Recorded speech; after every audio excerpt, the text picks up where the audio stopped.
Set of panelists are going to be discussing from click to cart, elevating customer experience.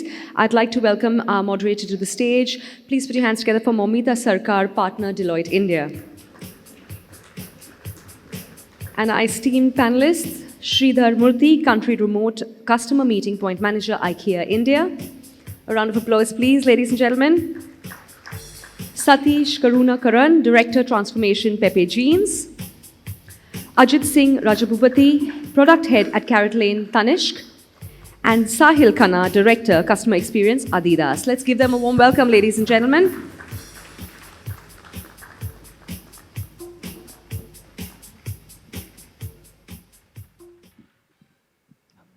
Welcome all. Okay, so I think I have the privilege of having a very nice collection, furniture, shoes, jeans, and jewelry. I like that. I'm going to make a choice of all. Our topic, however, runs very common that most of these are well thought through purchases.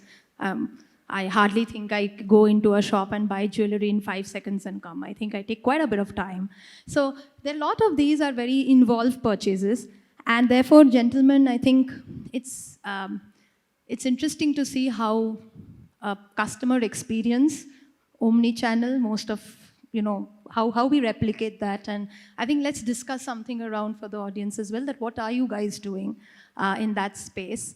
So I'll start maybe on this topic that since I talked about involved purchase, right? So it's like something which a customer will a lot of spend time and therefore clicking on a website and converting it is not so a traditional thing. In India, we would love to go and my mom would go and buy a jewelry and do all of. So how has that been? How is that journey? Maybe Sahil, you could start. How is that conversion happening online? How has that experience been? And do you see any trends, any things that you are doing to make that happen? See, there are a couple of points here. When it comes to online penetration, especially for involved categories, when you look at the higher ASP segment, ASP stands for average selling price, it is usually tough to convert a consumer if there is no content community or, let's say, something that gives them a feeling of the functional importance of that product.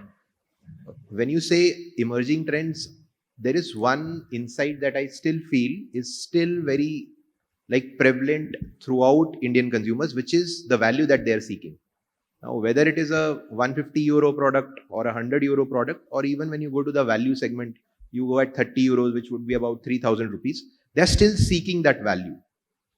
So in order for them to understand why they should buy, let's say, a 3,000 to a 10,000 rupee shoe, they need to understand the functional importance of that product. And for that, you would either have to build a community or you should have such engaging content that they are able to relate to that content and then they make that purchase. So that's still that insight of Indian consumers seeking value for whatever money they spend still remains at the heart of it. Yeah, perfect. I think coming from that, I think Shridhar, I've seen it beautifully happening in IKEA. I mean to say, where I think all of us have an IKEA chair in our rooms, and I myself have done that. I mean to say, I have gone to the store and I've seen your website, and I wanted more. I went to the store. So this movement between online and offline has happened. And I'm sure with customers like us, we do online, offline both. So how is this Omni thing working with you and doing it very well? So what is clicking out there? Well, thank you for the question. For us at IKEA, we want to meet the customers where they are, the way they want to. And that's really the essence and crux of our omni-channel strategy. So basically you walk into a store, or you can fire up the app, or you can call the customer support or reach out to the customer support. I think the entire journey needs to be seamless, and that's what it's all about. And how do we leverage this, and how do we bring in tech, to bring that seamless experience? For example, if you go to a store, we have digital touch points enabled to navigate customers on their own. Then you have self-service and self-checkout. We are we are trying different technology interventions to present our entire beautiful IKEA range in small format stores. We are trying to test augmented reality in the app, where the customers can visualize a piece of furniture in the living room or bedroom. Then let's talk about services. For example, you have click and collect, right? You can buy online or you can buy through customer support, and you can go and collect your order from the store. Your delivery services are the same irrespective where you buy from. What else? I think even our policies that we design keeping in mind the omni-channel customer, right? Then there's if you're interested in designing your let's say kitchen, right, or you want to design your wardrobes, or you want help in designing your all rooms basically, right, you can avail a host of planning services. Now these planning services are truly omni-channel in nature, right? You can walk into the store, sit with a coworker and design your room set. You can do it online in true IKEA DIY, style, or you can sit at home, book an appointment with us, and we'll help you through a video call, sitting right in the comfort of your home. So, or you can probably do a combination of all of this, and the entire experience of planning services is very, very seamless. I think that's what it's all about. How we're leveraging some of these technology intervention, how we're leveraging our policies and processes, and that's what it's all about for us. Yeah, I think you make a very, very important point, and for the sake of repeating it, is that creating policies which are making sure that they are seamless. How do you make your strategies which flow across both online and offline? And as a customer, I think that customer experience of having a seamless experience across both channels, I think is an important point, which brings me to some, I think the industry did see some challenges. And Satish, to you, I've been in this place where I think the jeans category has been trying from some time on virtual try-ons. You come, you try, we get coupons on trying, you try zones. It's been there for some time.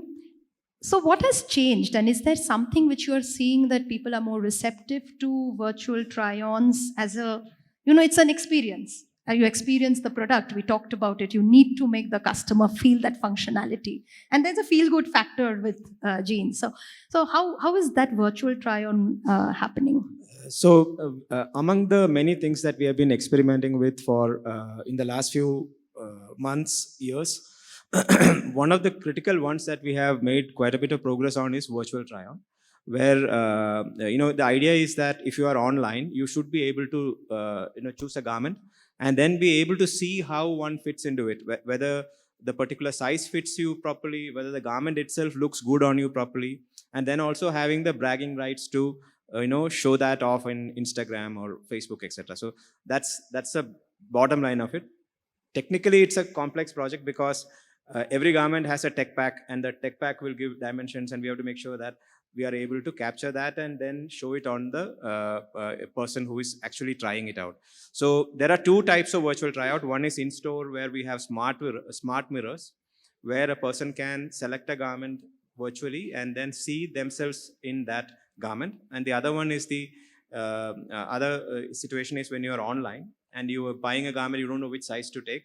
Normally you get size chart saying that, do this measurement, do that measurement, and then if all of this matches, then you are size L.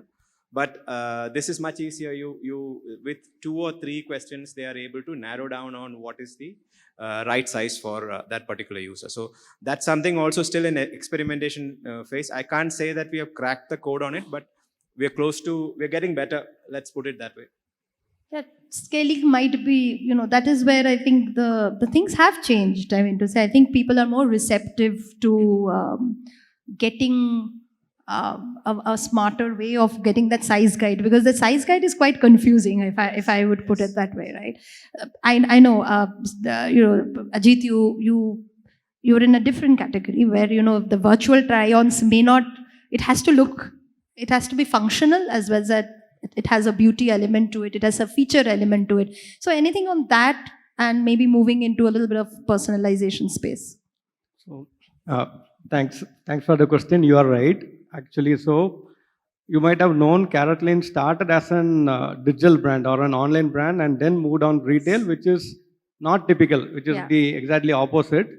So, Caratlane was India's first to launch virtual try-on in 2014 and 15, and by 18 or 19 we killed the product. Okay, so for jewelry as a category, like think about anybody going to wear an earring or a ring, right? What will you ask? Show me the next tray. What will you look for? The intricate designs between each one, right? And the technology is not that evolved to show the difference on a virtual screen. And I feel it's even not evolved for jewelry as a category to give that kind of physical touch and presence. So over the years, what we have realized is, yes, online as a category is a very good category for browsing the entire catalog, right? And figuring out your short list of products. For trying, you need to see the physical product.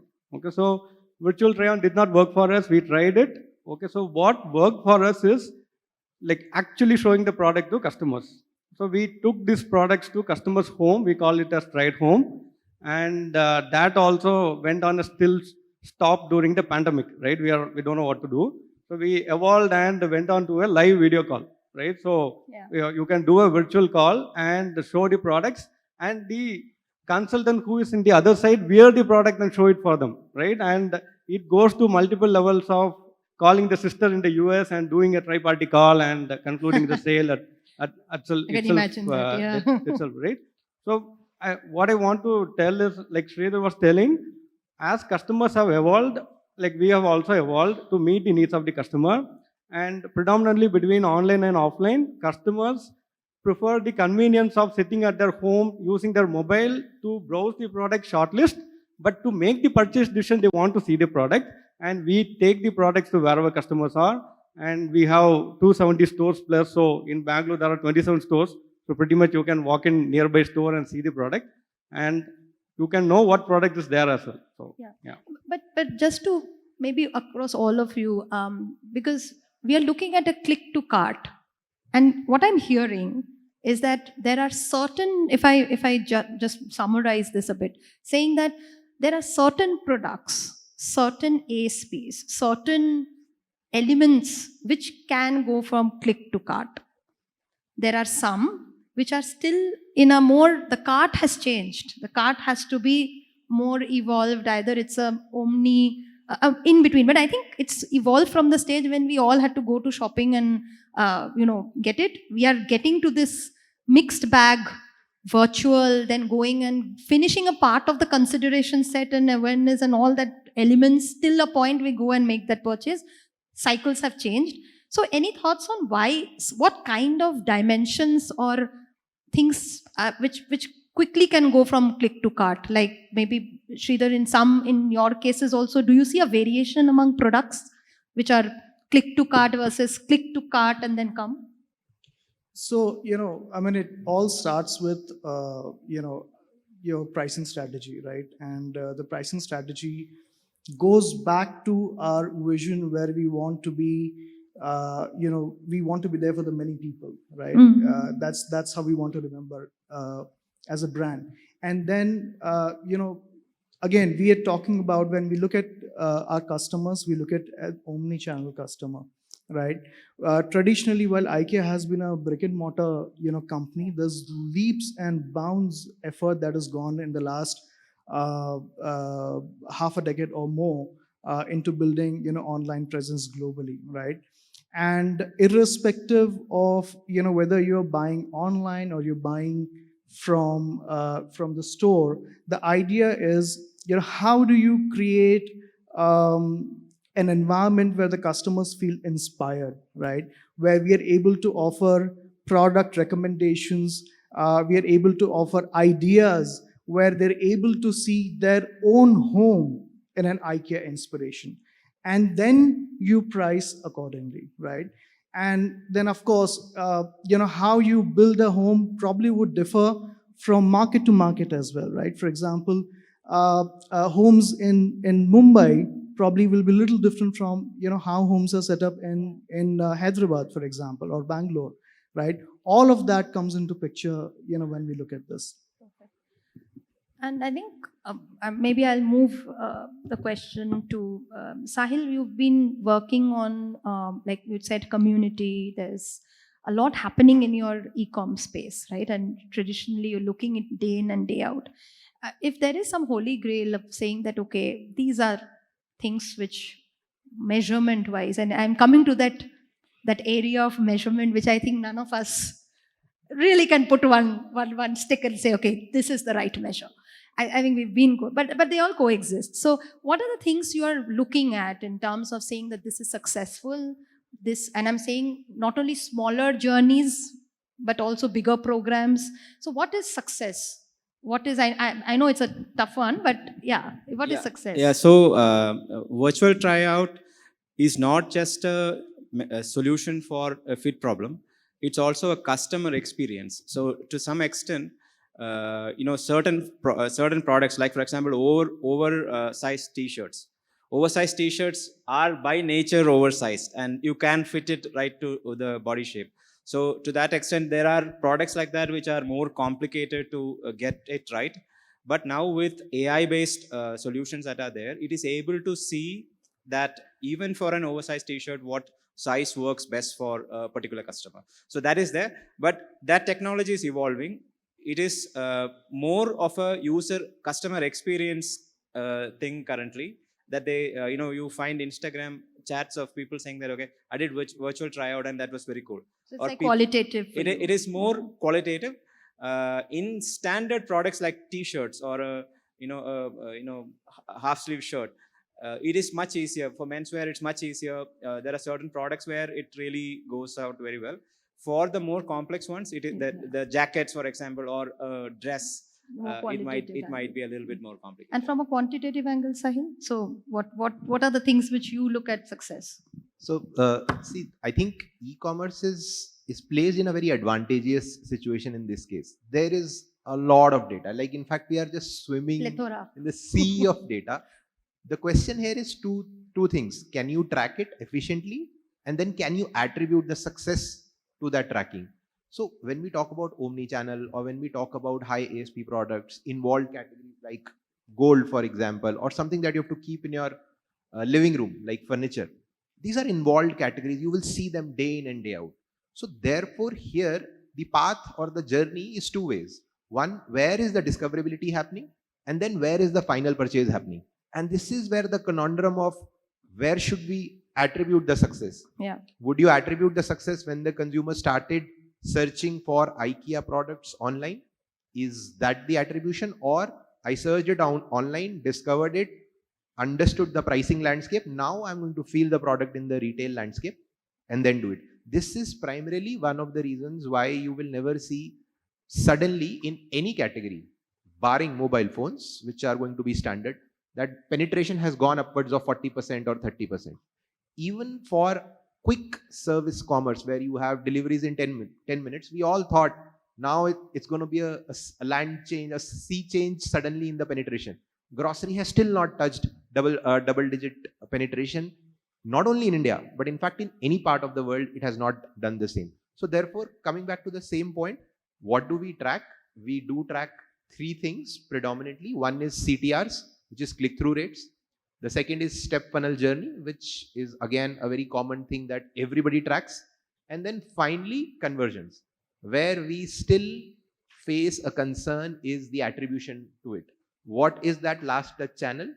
Did that retail sale that happened at the point of sale when you spoke to our salesman, the first part of the discoverability, did it happen online? Or were you the one who was able to attract the consumer in the store? So therefore, what I feel is that at an enterprise level, if you are engaging with your consumers and the sale is happening, irrespective of the point of sale, be it retail or e-commerce, I think at an enterprise level, you've won.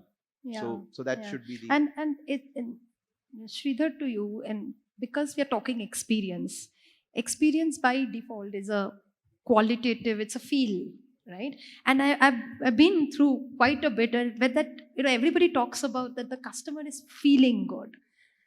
And that experience of try on, or you're showing a jewelry, have you been able to capture in whether, Shridhar, through whether we have feedbacks, or so what are the mechanisms of capturing that, the feeling of that experience? We know the quantitative side of it, but there is that factor, right? So any thoughts on how we can crack that angle to it?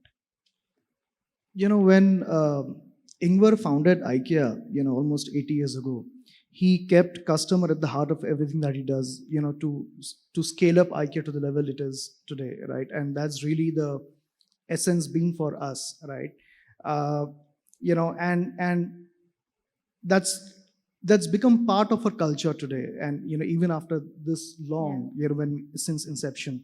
And today there are so many ways to look at what the customer is looking for, and what the customer preferences are. I think building insights can give brands a very powerful opportunity to understand how they're being perceived by the customers, right? You look at consumer sentiments to stay ahead of the pack. You are able to build your strategies, you're able to build your offerings, and curating your offerings and products to cater to customers' requirement, and something they really love and appreciate, right? In home furnishing especially, nothing beats understanding how the different consumer segments are going about living their day-to-day lives, right? And this is a fantastic time to be in this space, especially in India, right? You have 2, 3, 4 generations, living under the same roof.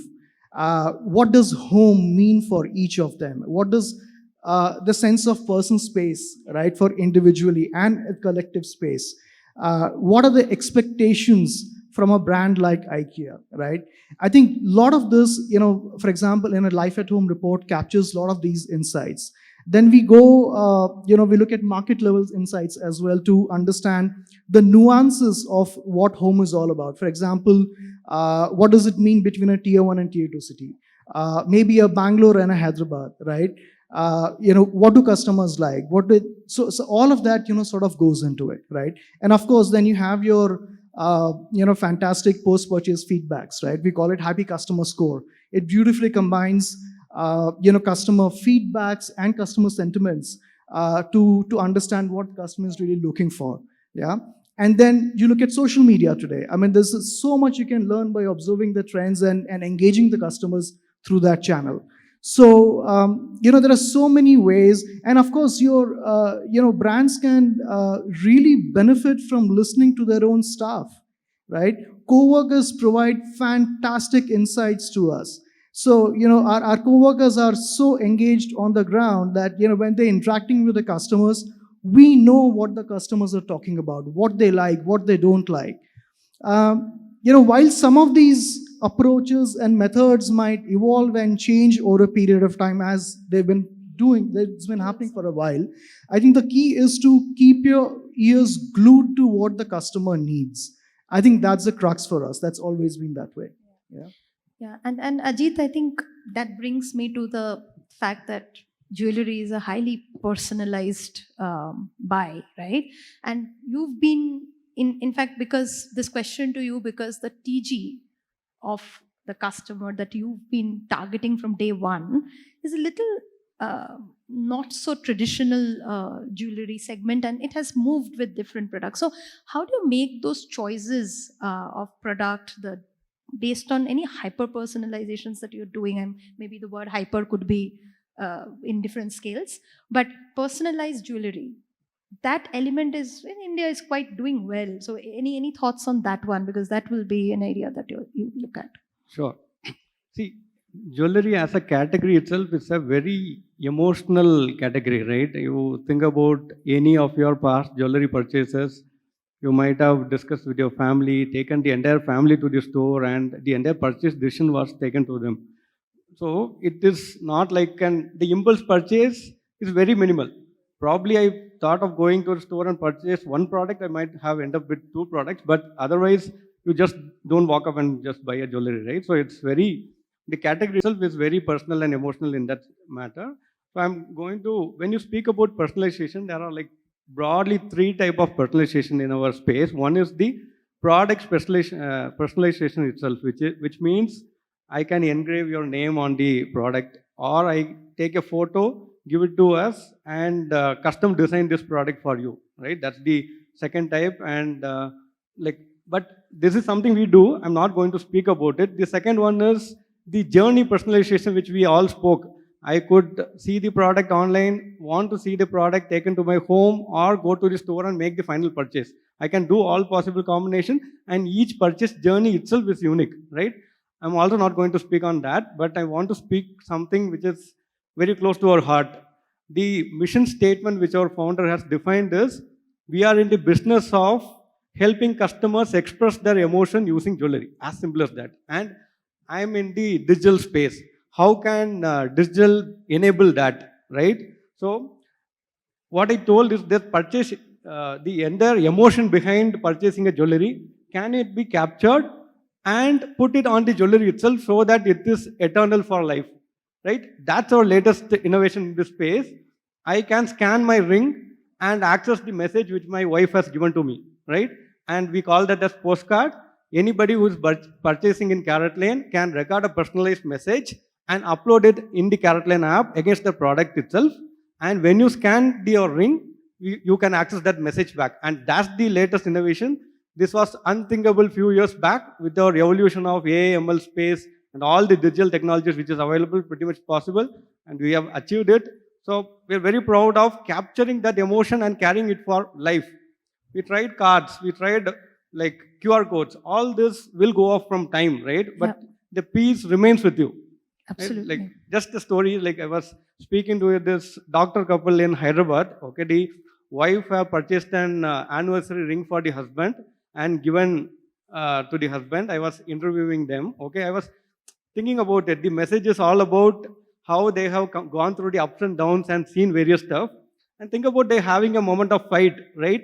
And the moment you see the ring, I scan it and see the message. This is real, how lovely. right? It is This real. is a real story, right? Real Husband, story. wife having a fight. Yeah. So you have that luxury of speaking to customers and getting that insights. I know. And that brings me, I think, maybe Satish, you could throw light on, we have like some minutes left, that again, product features, right? I think it's an area which I want to say that e-com, the entire online space has given it back to the industry, that it's created that feature in all, it's given it that master of features which is available. You can see it by how much is that as a weightage to the customer experience, the product features being available. And that also helped the offline, I would suppose that has helped the offline side as well, where things have got more streamlined from a tech perspective. So any thoughts on how your product features, you are handling that online, maybe on the e-com and offline as well? So the initial process was to improve the quality of the images. So that itself speaks a lot about the product, more than what you would normally convey through a regular image. How to build more visibility to the actual depth of the product using images. That's one set of actions that has gone in. The second one is, if you look at it, maybe 2 years back, most of the websites would have very plain text at the end of the thing saying that this product is half neck, round neck, half sleeve, etc., etc. Very product feature specific like that. Now it's moving more into storytelling. So what is the story of that product? What need is it trying to meet? And who is it trying to be relevant to? So all of those things have now moved from simply giving the product description to creating a story around it and making it appealing to the consumer. And that's been, so the image translation in a more welcoming manner and the storytelling piece of it have really impacted the sale of e-commerce products. That's interesting. And obviously with generative AI, these can be augmented to a next level altogether. The Sahil, coming to that side of the story that you talked, and we were chatting out otherwise, that community has a very important role to play. So while we are talking of CX, right, so customer being the core, there is also another customer, which is the other C of community.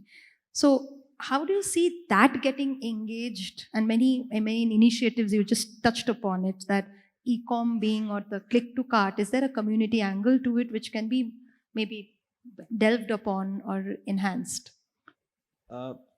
See, the way to think about this is how would you engage your consumer throughout the year if you know that your product is a less frequency. I mean, it's purchased at a frequency which is less than 2 a year. Yeah. Right? It's not grocery that you will do it every now and then. It's a shoe, or it's a furniture, or it's jewelry. It's going to get purchased maybe once in 5 years, in some cases once in 2 years. That is where the essence of community remains, because you still need to be on top of the mind when it comes to consumers. So you don't want that whatever you have predicted as the customer lifetime value for a consumer to go to a competition brand and just try to experiment. Because at least in the Indian ethos, it's always like, oh, I got bored, so I just switched the brand, right? The piece of loyalty is very difficult. And in an online world, it becomes even difficult because the consumers come with the perception that this is where I would get the most bang for my buck. I should get a discount, which should be upwards of 40, 50. It does not matter to me if this is the latest design, but am I getting the best value, which I can probably have bragging rights later for. So that is where that essence of community comes in. These are the people who will talk about your functional products. These are the people who will talk about the tech specs. These are the people who will ensure that the dissemination of the envision or the vision that the product manager had when he made that technical product gets spread throughout that community. And that will bring more consumers into your array. And that's how your spread of consumers will go up. Your customer acquisition costs will go down. And at an enterprise level, you will stand to win.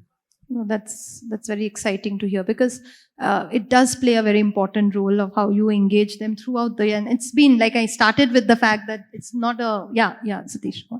Yeah, please. So one of the things that brings the community together is also sustainability.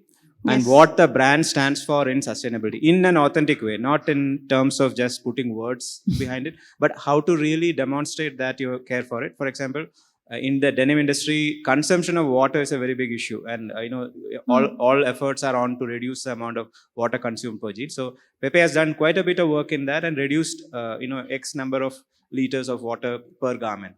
So that's a story that actually brought in a lot more people. In fact, our stores, after the story broke, the stores came back saying that customers are saying, which are the jeans that have less water usage. So people, it has affected them. It has gotten into the psyche.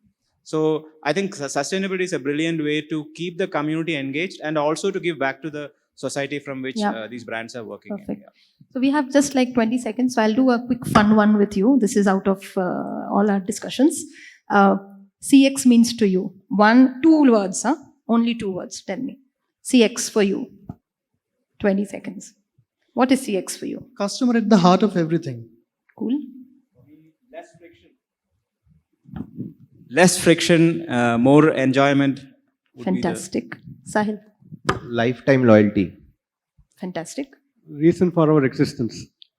Oh, that's a but true that. So what we get here is, I think all of you are so passionate about having customer at the center of it, and I think we all stand by it. And thanks to all us as a customer that you guys are thinking that way. So thanks for this. We are up on the time. So open to the audience. We have some fantastic people on the stage. Throw your customer experience grievances to them, please, and let them answer. Yes.